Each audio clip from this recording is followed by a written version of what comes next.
and welcome back to my channel. If you are new here, my name is Caira and I make videos all about downtown apartment living, Chicago living, Trader Joe's. It's a wonderful time. And today I am here to do another Chicago Q&A for you guys. These videos have been some of your guys' favorites, which is awesome. And also I have a lot of fun making them. And I am very, very excited to make this one for you as well. If you haven't watched one of these videos, I have a bunch of them in the past that I've made before that you can watch and kind of check out to get to know like the style of these and hear some other questions that I've answered. But I post these decently regularly. I'll throw up a question box on my Instagram, ask you guys what are some of your top questions about moving to the city or Chicago in general, and then I answer them here and give you the wealth of knowledge that I am on living in the city. Also, if you didn't already know, I am a leasing agent, so my full-time job is to help people find their perfect dream apartments in Chicago. I can work with any building in the city. I'm not sectioned off to like only be able to work with like this restricted handful. I don't work for the buildings, I work for myself. It's like basically the same as like a real estate agent doesn't work for like only one specific house. Like I can show you anything, but it's also great because you guys don't have to pay anything to work with a leasing agent. The way that it works is any building or landlord,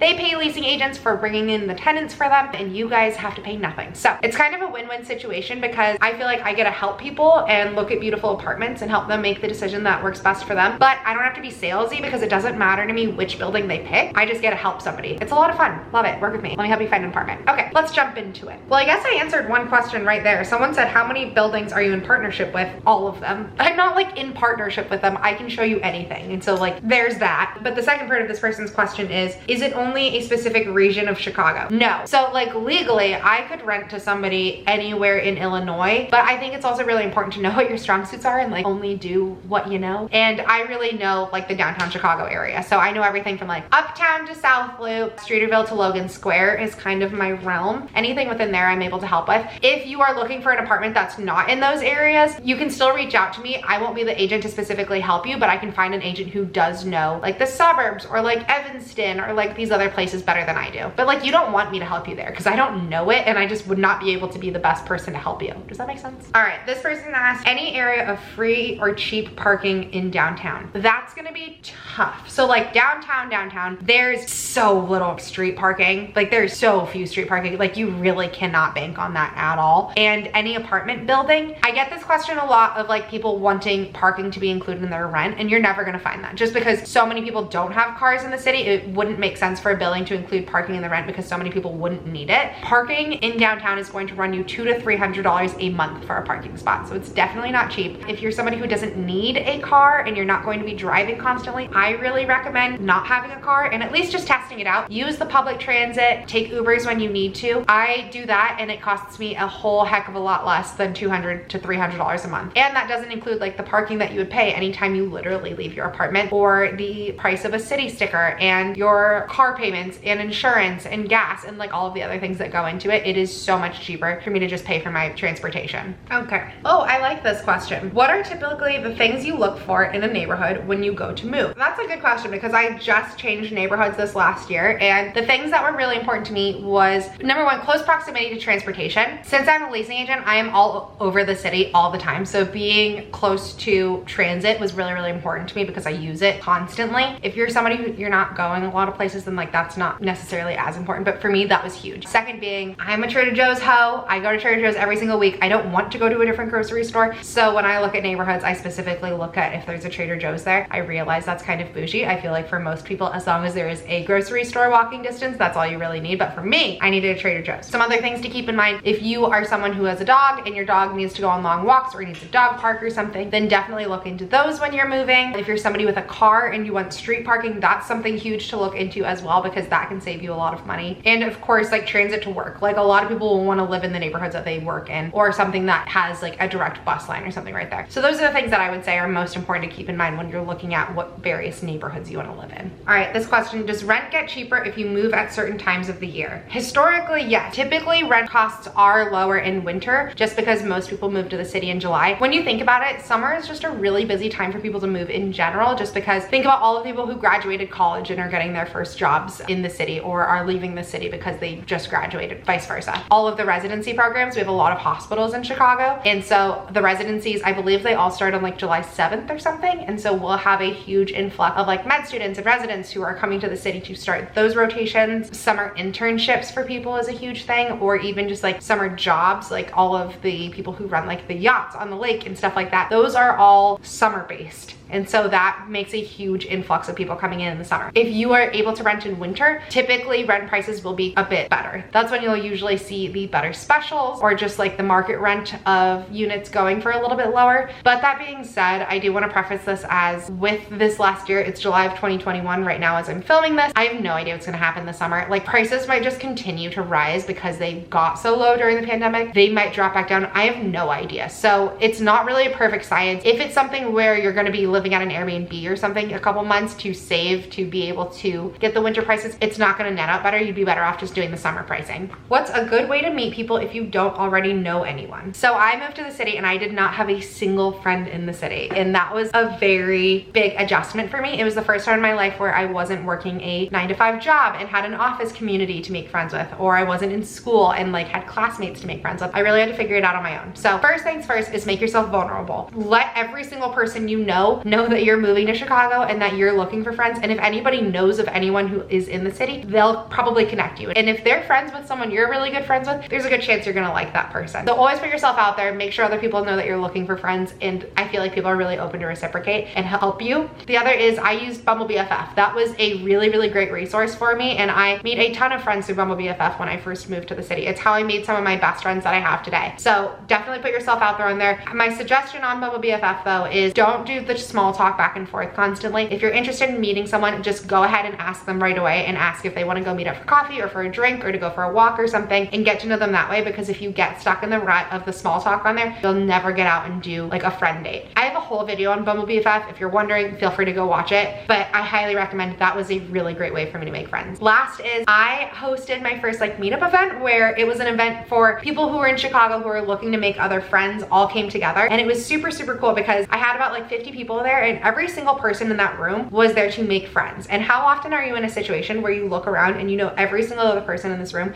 is also there trying to find friends? And it worked really well, and I was really excited about it. And like the friendships that were built through there, I really hope are like friendships that will be able to last long term, and it meant something to these people. So I do plan on like continuing to do these events and helping like facilitate friendships for you guys. So if you don't already, go follow me over on my Instagram, because any announcements I have about future meetups will always go up over there. I also have a video from the last event. It's one of the vlogs from July, so go back and take a look at that so you can kind of get an idea of what the event was like. Okay, so I always get a lot of questions like this, so I'm just gonna throw them all out there at once. How do you feel safe out and about at night as a young woman in Chicago? How do you get over the scaries of the crazies in Chicago? How safe are the trains and buses at night? Lots of headlines about how dangerous the city can be, advice for people moving there. So first things first, I really want to preface this as no matter where in the city you're living, no matter where, people can tell you it's the safest neighborhood in the entire world. I do not care. Always be aware of your surroundings. No matter where you are, you're living in a big city and things can happen anywhere. So always be aware of your surroundings. Don't make yourself vulnerable. If you're listening to music or something, take one AirPod out and just listen to it in one ear so you can make sure you know if someone's walking around you or behind you and you can hear. Don't be looking at your phone the whole entire time. Look at your surroundings. Be conscious. Don't make yourself an easy target. I've done it before. I had my phone stolen right out of my hand because I had my headphones in. I was not paying attention to my surroundings, and two kids came up behind me and grabbed my phone out of my hand. That, honestly, I put more blame on myself than I do of them because I wasn't being aware of my surroundings. That is number one. I don't care where you are. Always, always, always be aware. It is Chicago. You need to protect yourself first. A lot of people carry, I carry pepper spray. I know a lot of other people who carry pepper spray. Up until this point, I've never needed to use it, thankfully, but you always kind of need to have this mindset when living in a city. And I would say this even if it wasn't Chicago. If you're living in New York or LA or San Francisco, I don't care where you are, but make sure you protect yourself. That being said, I do think that if you move to Chicago, you will be surprised at how not scary it is, I guess is a good way to put it. If you just look up the headlines and stuff, Chicago is a huge city. And besides it being a city, it's also like a metropolitan area. And so there's a lot of things that happen that like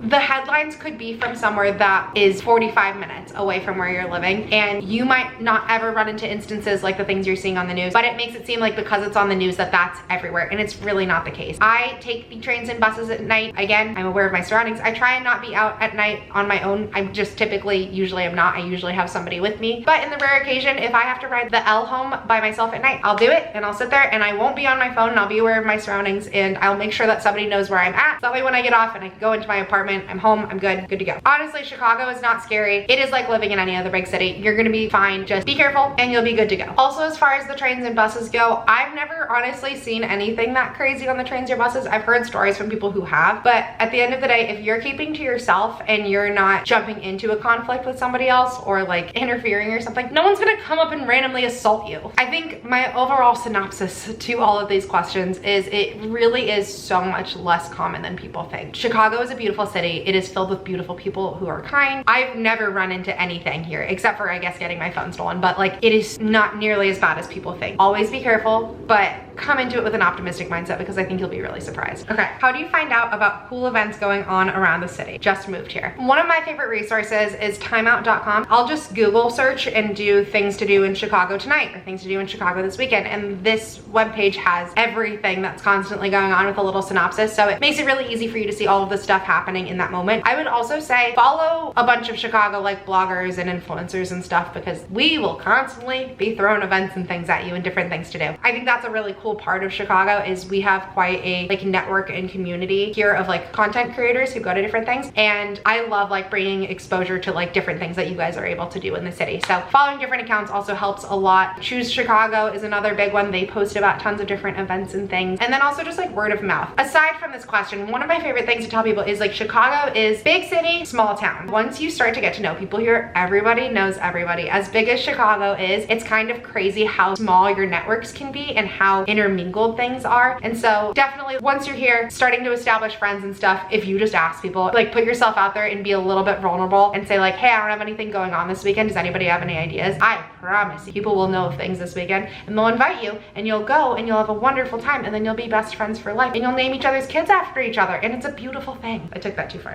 Do people name their kids after their friends? Yeah, we're gonna name our kids after our friends. All right, what price point should I expect for a convertible in River North for this December? I have no idea. Like, let me start off by saying I have no idea. I just went on my tangent about how much the market can change. December, couldn't tell you, especially with everything that's happened this last year. If we go back into lockdown again, prices are gonna be wildly different than if we continue opening up. I don't know what's going to happen. I can say that as of right now, like in this very moment, convertibles are netting at like $2,000. Like the price points have gone up so much since some of my previous videos. My budget apartments in Chicago video was filmed in November of 2020 and there was apartments for $750. I literally cannot find someone an apartment for less than $1,200 now if I tried. Like I can't. And that video is going to haunt me for the rest of my life because everybody wants an apartment for $750 and they don't exist anymore. So pricing changes like crazy. It might be that convertibles are still going for $2,000. It might be that they've dropped to 18. It might be that they're going for 2,200. I really don't know, but it'll be somewhere around that range. If you don't know what a convertible is, 1-bedroom apartment, fully little enclosed. You have a full separation of space. You have a door. Studio apartment, completely open. It is one room. You designate your own space. A convertible is like a little baby in between the two. Convertibles vary a lot. Some of them have like a full bedroom room, just not a door. Some of them have a door. It's just a sliding door. Some of them have just like a tiny little like nook to put your bed in. It really kind of just means that there's like a designated space to put your bed instead of having it be like one completely open space that you kind of differentiate yourself. So a convertible is a really great option if someone wants that separation of space but doesn't want to pay the entire price for a 1-bed. I love convertibles, especially if I was living by myself. I would 100% have a convertible because why do you need a door if you're by yourself? That's just me. All right, last question because my voice hurts. What was your biggest surprise after moving to Chicago? I have a few. I think, okay, my biggest surprise would probably be Lake Michigan. I think it is so stupidly underrated, like so ridiculously underrated. I grew up in California. In California, we have the ocean and it's beautiful. Lake Michigan is the ocean. It is also beautiful. I had no idea. I knew Chicago was on a lake, but I'd never visited before I moved here. And it wasn't until like the first summer after we moved here and I was just like really grumpy one day and Alex and I were like, all right, we gotta get out of the apartment. Let's go rent some divvy bikes and we'll ride up to the lake and we'll just go look at it. And we rode the lakeshore path and it is the ocean. Like it's huge. It's beautiful. The beaches are so nice. People like fully use it too, which I think is the coolest thing. Like on a hot summer day, the beaches are packed. Like everyone enjoys it. Like the people are swimming, like the boats are out there. There's huge sailboats. Like it's just so cool. And I had absolutely no idea. I call Chicago Chicago, the hidden gem of the United States. It's just the best of everything. You've got the waterfront, you have the rivers going through it, you have like stunning architecture, you have an amazing food scene, you have great transit, you have everything you could want in a big city. It's quieter than New York, it's cleaner than New York. I love Chicago so much. Everything. It's just, everything's wonderful. I also think another one of my big surprises was I was absolutely terrified of the winter. Like, I didn't think I'd survive, and winter really isn't that bad. The truth of the matter is, once you go outside and you have your parka and your boots and your mittens on, you're pretty invincible. And I know it's gonna sound crazy, but 10 degrees doesn't feel as bad as you would think it would. I also absolutely have learned to love seasons. Like, I love all the seasons. It's summer right now and I absolutely love it, but I also can't wait for fall. Fall is probably my favorite of all the seasons. I also can't wait for winter when it snows, because it's just cozy and beautiful and the city's so quiet and lovely. But I hate spring. Spring is my least favorite. Spring could go away. I hate spring. But the city's so magical. I absolutely love Chicago. I feel like I could record these videos all day long because I just want to like rant about how much I love this place. But I hope I answered some of your questions. If you have any other questions, feel free to comment them down below. You can also shoot them into my DMs on Instagram. I try and post these videos pretty regularly, so I'll try and keep track of these and put them into my next video. If you liked this and you found it helpful, please give my video a thumbs up. It helps me out so much. And of course, hit the big red subscribe button. I post 3 videos a week and I would love for you to follow along. Thank you so much for moving. Welcome to Chicago, and I'll see you next time.